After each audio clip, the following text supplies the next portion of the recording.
Discipline is choosing between what you want most and what you want now. When it comes to maintaining the discipline to focus on what you want most, less is more. Editing is a way of life. It's a way of distilling what we do and figuring out how to be our highest and best self. I can't say enough about cutting things out and finding where you can make the most impact. This is Mark Wojcik, and I'm wondering, how's your so-called career? Welcome to So-Called, the podcast that explores the why and how of work. On today's episode, we meet Cristen Iris, professional writer, developmental editor, book collaborator, and ghostwriter. When we met, I asked Cristen to tell me about her work. What does the work entail on any given day that you would like to describe? There's no typical day. As far as process goes, I am an early riser. My best time is in the morning, so I'm usually at my computer by about 6 o'clock in the morning, and I do all my brain work in the morning. And the work I do now is primarily bigger projects, book-length projects, and my main focus is really helping the author get to the core of their message and have a lot of help the author develop empathy for their reader to say, hey, what does the reader, why are they coming to this book? What's the problem that they want solved? And to get them in and get them out as quickly as possible. So it's about precise language and really meeting the reader where they are. My morning work is my billable hours, my client work, where I'm in my studio with phone off, no distractions. And then the afternoon, I answer emails, make phone calls. That's more that time where I am, because as a business owner, we always have to be looking for the next thing, and also taking care of the clients that I've had before. So doing that. But most people come to me in a state of great distress. They have all of these notes and these outlines, and it goes in all these different ways. They have the stream of consciousness thing, and it is just not working for them. And they're passionate about the project, and they're excited about communicating those things, but they've also they have come to a place where they're overwhelmed and they feel like they're never going to be able to make it happen. They have gotten over the idea that just because they can write a check means they can write a book, because in the United States, most people are literate. So we have this idea that, hey, oh yeah, I can write, so yeah, I can write a book. And I hate to be a buzzkill, but it's just not true. Or you can do it, but it's not necessarily going to turn out the way that you have envisioned, So that's where I come in and say, you know what, this is all going to be fine. I got your back. We'll figure this out. And I just tell them, sit back. I scoop everything up and figure it all out. And then we start talking back and forth about, okay, is this what you meant? And we go a little bit deeper. The other way that people come to me is I'll have a literary agent or somebody, a publisher, where someone has approached them, and the agent or the publisher really likes the concept, but recognizes that the author doesn't have the skill to craft the message in a way that is going to be that's commercially viable. So that's where they'll come to me and say, hey, can you come alongside this person? And sometimes it's kind of a combination of coaching and co-writing. I educate people and coach authors on how to think like a professional writer, how to think like a developmental editor. When people say editor, most of the time what they're thinking of is high school and college, where their professor went through it and marked all the grammar and punctuation stuff. Mm-hmm. Yep. And they don't realize that there are different levels of editing. So I help them think really like a reader, like a developmental editor, like a publisher, like a literary agent, just those big picture things. The main thing, and this is where all business people, this is our challenge and our opportunity, is to say, am I the right fit? So for me, it's always about, am I the right fit? And that has a lot of different levels. Is it the right chemistry? Is it the right personality combination? I don't take anybody that comes to me because I have a background in certain things, and you really have to have a depth of knowledge. If an astrophysicist wanted to work with me, I'd say, wow, that sounds like an awesome project. I'd love to read that book because I'm, sciencey, but I'm not your person because I can't recognize the gaps between the reader and the writer, and I can't, I just am not as much value. So there's the education and the background part of it. And I joke with people in my initial consultation. I tell them that my superpower is being a buzzkill. And we laugh about that. But then I think by the end of our little session, they're like, wow, she's serious. There's always people out there that are going to blow smoke and paint rainbows, or aspiring authors come in with these ideas of how great it's going to be. And I figure, hey, I'm going to take the opposite approach. Instead of saying, oh yeah, this could happen, or to say, okay, here's, based on what I know about the market and, my background and my connections, here's where I think your thing will land, but here's what you need to know. The odds are stacked way against you. And then we talk about that. And then at the end of it, it's like, okay, do you still want to move forward with this project? And if they say yes, then I know that they're going to, or they have a much better chance of doing what it's actually going to take to be successful. And part of that's very important to me because my business and my brand ride on the success of my clients. I'm interested in building a career. So, I want to make sure that I'm also working with clients who are serious about what they're doing. Once we work through that, if we can answer yes to all of those things on both sides of the table, then it's just a matter of negotiating the rest of the little things, like, the little things like price and timing. Sure. Schedules, all of those things. Yeah. Strategy is a huge part of what we do. And part of it is also determining, okay, with your platform, the audience you're trying to reach, all of these things working together, what's the best publishing fit? And I actually start there, which surprises a lot of people when they come and talk to me. As a strategic and critical thinker, how usual or unusual is that in your line of work? I think it can be separated into two parts. In our industry, particularly with self-publishing, now we've got kind of two sets of writers and editors. So on the one side, we've got writers who just have a story that they want to tell, and editors and ghostwriters who just love to help people tell their stories. And there's really not a lot of critical thinking or strategic thinking that is necessary and on that side of things. On the other side of the industry are people who have, not only do they feel like their story, they want to tell their story, that's kind of the first step, but they've identified an audience that wants and needs the information that they have. And they want to influence and make a big impact. So if you want to make a big impact, you must think strategically, because it is not the case that you can just publish a book and have that, field of dreams thing of if you build it, they will come. That just does not happen. A book has less than 1% chance of ever getting on a bookstore shelf. And there are a lot of great books out there that are not getting daylight just because of how much is out there.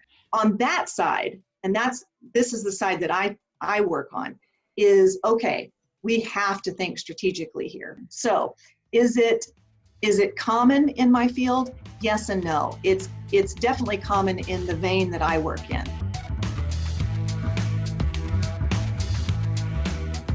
So what do you enjoy about the work or find satisfying about it? So many things.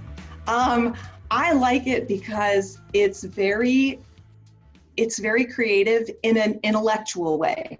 I love taking a lot of disparate topics and lots of different information, finding themes, pulling them all together, and you have these aha moments.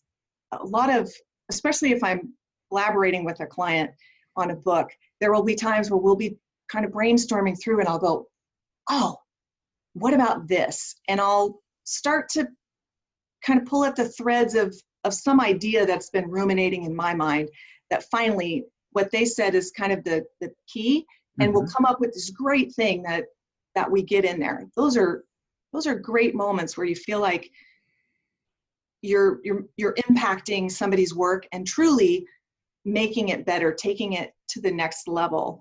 To be part of something that has the potential to really, truly change the trajectory of somebody's life for the better is pretty amazing. And the fact that I can do it again and again and again in a few different veins is really exciting to me and keeps me motivated.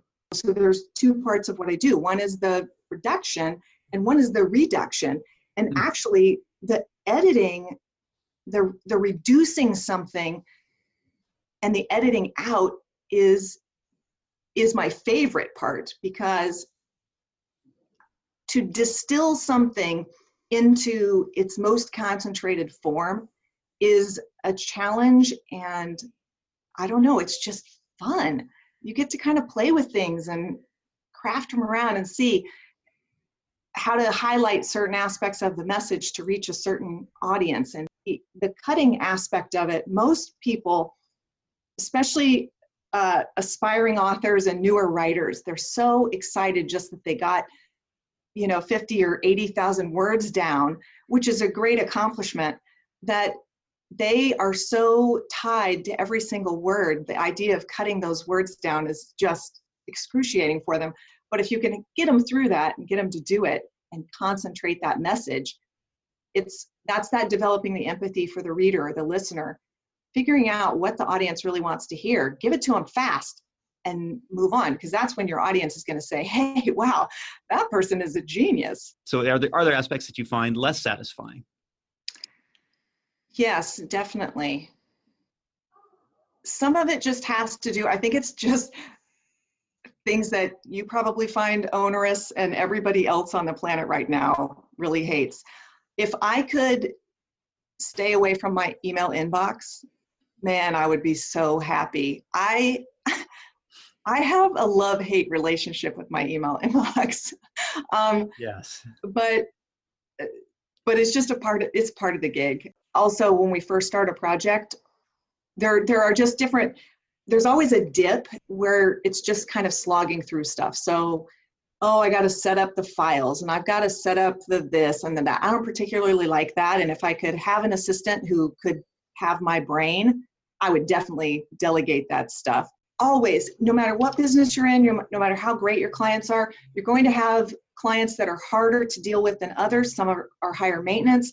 So that can be frustrating, but you just get up and you find a different way. So I think find something that's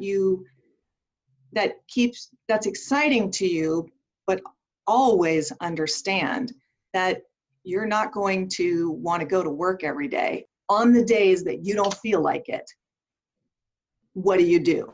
And if you decide not to show up on those days consistently, then you should probably find a more structured path, because there are just always going to be those things that we don't want to do, and we just have to do them because, in spite of what we think, being an adult doesn't mean that we ever escape chores. We have this false idea that if we're passionate about something, that means every day we're going to wake up super excited and we're just always going to be emotionally jacked up and all that.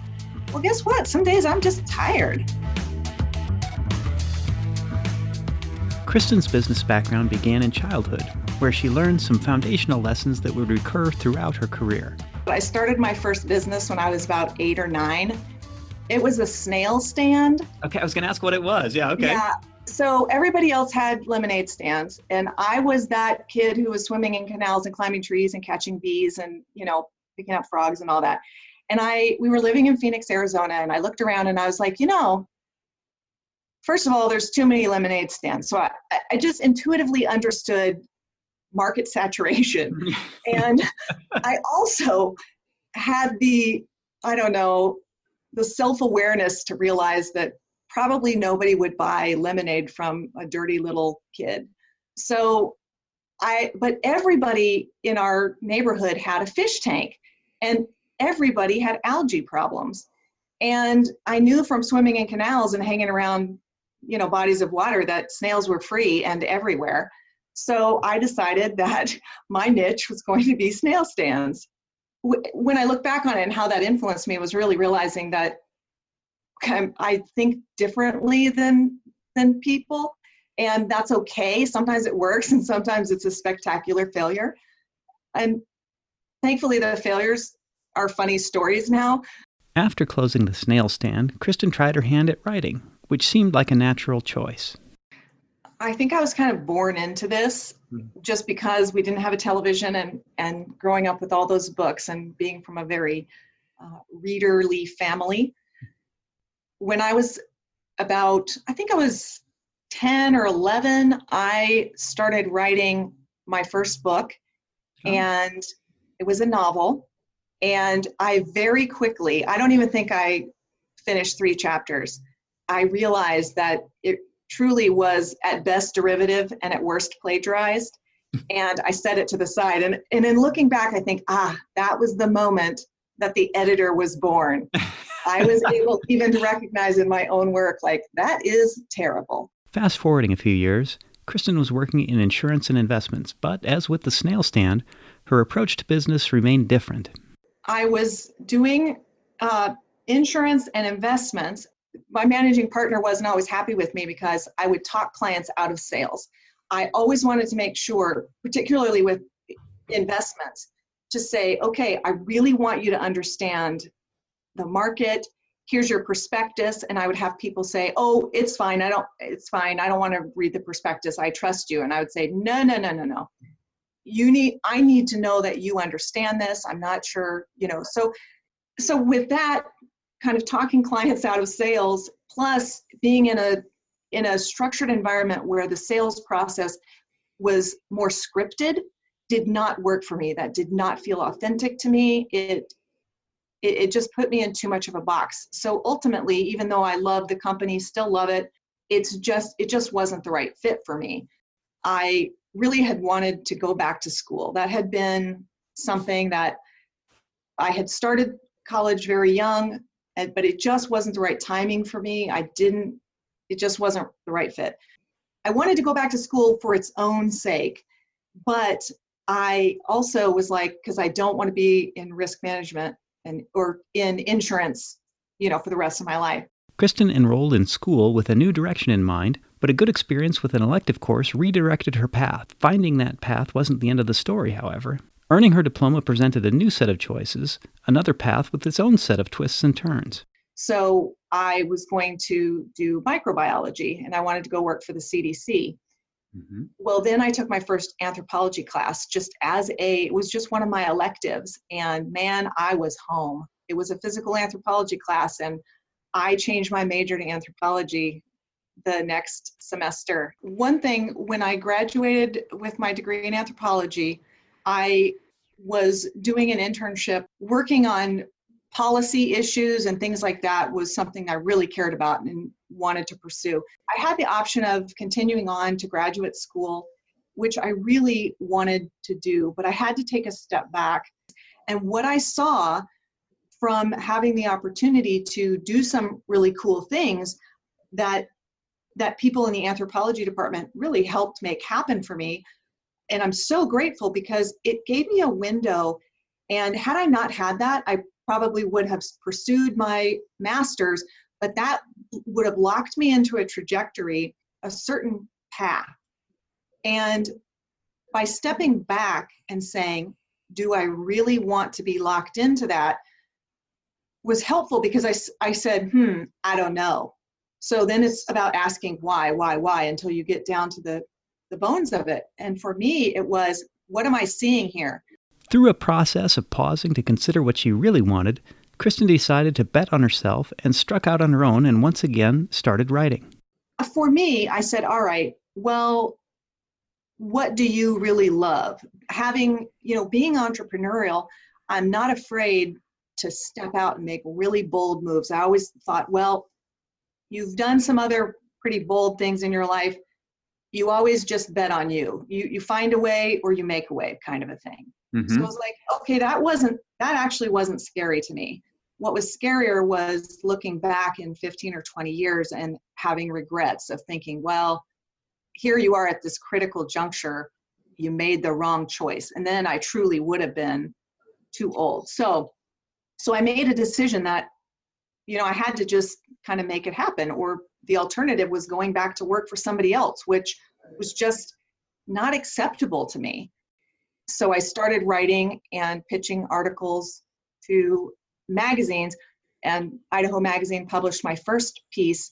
But I very quickly realized you cannot make a living as a writer of short form pieces like that in the beginning. So I really had to get practical. I thought, well, what in this industry am I qualified to do, and that I could actually make a decent amount of money doing? And I thought editing. And so I reached out to an indie publishing company and started working on a few projects for them as a freelancer, plus, just cobbling together as many little projects as I could. And I had a knack for it, got great feedback, and it just snowballed from there. One of the best things I learned through my anthropology education was that humans do not make decisions based on logic most of the time. And I like to think of myself as a very logical, rational person. So it frustrates me sometimes. I'm like, why would they even do that? But recognizing that, oh gosh, it's because we're so complex. That has really helped me as a business person too, to be thick-skinned and not worry about it when people make decisions I don't understand.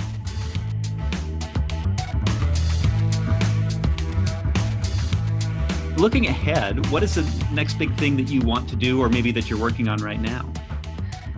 The next big thing for me is pitching my own book, my own project to literary agents and a publishing company. So I'm working on my book proposal right now. So the traditional publishing industry is a funny thing. And again, let me say that what I'm talking about is being published by one of the major publishers. And the reason that that's important to me is because it's very important for me as a professional. I want to put myself up against the highest standard there is and take the hardest challenge that there is and see if I have what it takes to do that. So that's why and for what I want to do, that option makes sense.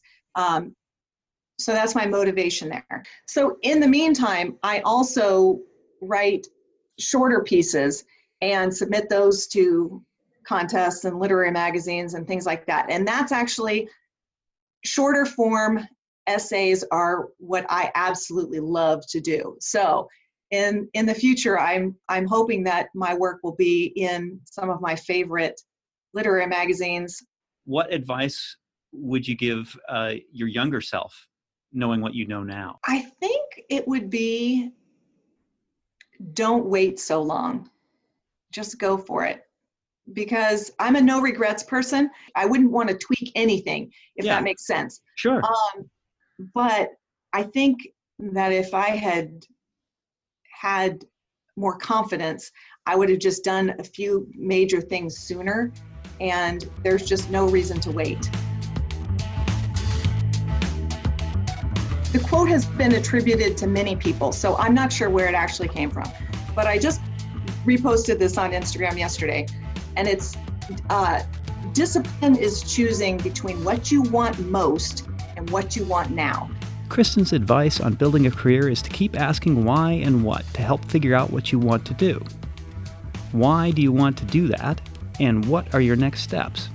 Answering these questions will help you focus on what you need to learn about your industry of choice. If somebody's listening to this and they're thinking that they want to become a ghostwriter or an editor, I would say learn as much as you can about the publishing industry and the different types of publishing models, because it's changing rapidly. There's a lot of, and there's a big difference between them. So figure out which one best suits what you want to do in the industry and why you want to do it, and then see what skills you need to develop, what connections you need to develop to make it in that industry.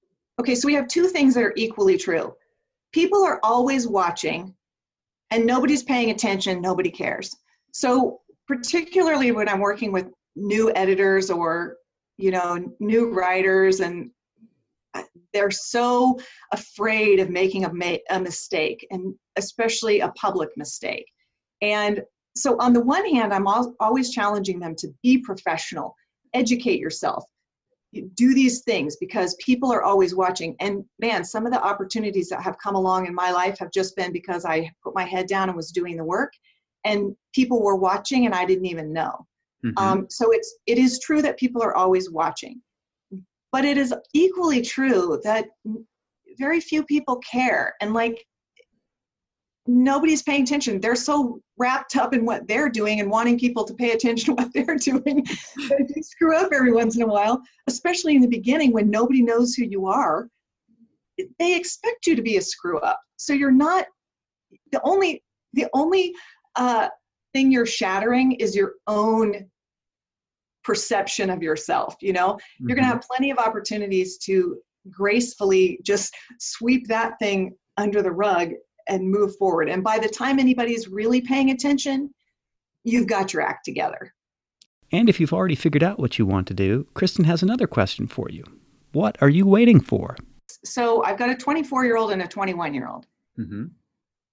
It's the same advice that I give them. Or it's asking the same questions. When they come to me and say, oh, I'd really like to do this, I'm like, great. What's your next step? Why are you waiting? What is the problem?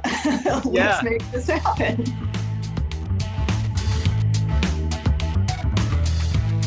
With the writing and editing, the great thing is that I get to choose the types of clients that I want to work with, the types of book projects I want to work on, the types of writing and projects that I do for myself to put out in front of my audience. So that is a tremendous, I can't even think of any other profession that would grant a person that much latitude to do what they wanted and to have the impact that they want. So it has been everything that I had hoped for. And it's also been full of surprises. I never would have, you can't plan too much. You think you're going to go one direction, but then that door, like the writing thing when I was like, oh, wow, I actually can't eat and write. Okay, thank goodness I'm practical. Here's the next little bend in the road. Let's try this. So yeah, it's always exciting. Editing is a way of life. It's a way of distilling what we do and figuring out how to be our highest and best self. I can't say enough about cutting things out and finding where you can make the most impact. For Cristen Iris, editing is indeed a way of life. By editing non-essential activities and practices, she amplifies her impact. What's your standard of care when it comes to your own career? Seeking out a buzzkill, someone who will give you a reality check, will test your commitment and accelerate your progress in finding the right career path. Whether your career is your passion, a paycheck, or a pain, I hope today's episode has informed, inspired, and challenged your own relationship with work. Thank you for listening, and stay tuned for more episodes of So Called. If you enjoyed today's episode, please let us know. Subscribe and leave us a review. So Called is available on Apple Podcasts, Google Play, and wherever you get your podcasts.